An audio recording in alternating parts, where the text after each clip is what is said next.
Kau pasti bercanda, kata Dana. Sorotan senternya menari-nari di atas batu nisan kuno sambil menyipitkan mata menembus kabut tebal. Kau membawa kami ke kuburan saat karya wisata? Pak Prasetyo, guru sejarah mereka, membetulkan kacamatanya dan menyeringai. Ini semua bagian dari pengalaman budaya, Dana.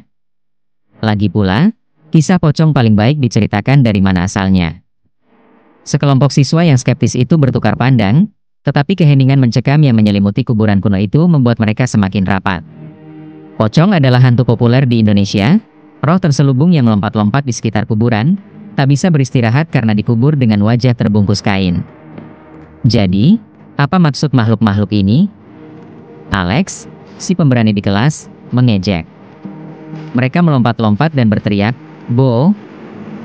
Senyum Pak Prasetyo memudar, tatapannya berubah serius. Tidak, Alex. Pocong bukan lelucon. Ia adalah jiwa yang tragis, tersesat dalam tabir antara hidup dan mati, mencari kebebasan. Saat ia berbicara, tiba-tiba angin bertiup kencang menyapu ke kuburan, merobohkan salah satu nisan yang lebih kecil. Para mahasiswa terkesiap, dan bulu kuduk mereka merinding. Dana merasakan jantungnya berdebar kencang sambil mendekap buku catatannya erat-erat. Katanya, lanjut Pak Prasetyo, kalau melihat pocong, jangan buka kafannya. Karena kalau dibuka, ia akan mengikuti sampai diikat kembali. Dan begitu dibuka, ia tak akan pernah meninggalkanmu. Kabut semakin tebal, dan bayangan semakin tinggi. Dari kejauhan, samar-samar terdengar suara gemerisik kain menggema di malam hari. Para mahasiswa melihat sekeliling dengan gugup, senter mereka berkedip-kedip sementara tangan mereka gemetar. Tiba-tiba, sesosok muncul dari kabut, berbalut putih, bergerak dengan gerakan melompat-lompat yang aneh. Kain di sekeliling kepalanya berkibar tertiup angin. Para mahasiswa menjerit, membeku ketakutan. Pak Prasetyo, bisik Lina, suaranya gemetar, apakah itu, apakah itu? Bukan, kata Pak Prasetyo, nadanya sangat serius. Itu bukan cerita. Itu jalan pulangmu. Para siswa berlari, sepatu kets mereka menghantam tanah basah saat mereka berlari menjauh dari hantu yang melompat-lompat itu.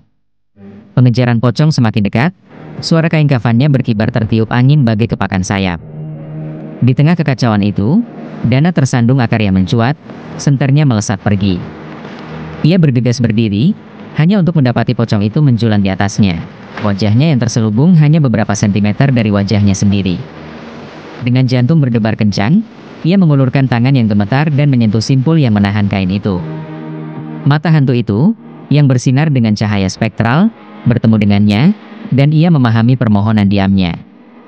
Dengan napas dalam-dalam, ia melepaskan simpul itu. Kain kafan pocong itu terlepas, menampakkan wajah yang tidak mengerikan, melainkan wajah yang begitu indah dan sedih. Wajah itu mengangguk sekali sebelum menghilang dalam kabut. Dana merasakan kehangatan yang aneh memenuhi dirinya, dan ia menyadari bahwa ia tak lagi takut. Para siswa tertatih-tatih kembali ke bus mereka, terengah-engah dan gemetar, tetapi Dana tetap tenang. Saat mereka berkendara pergi, ia mengamati kabut yang berputar-putar di sekitar kuburan, merasakan ikatan yang mendalam dengan hantu yang telah dibebaskannya.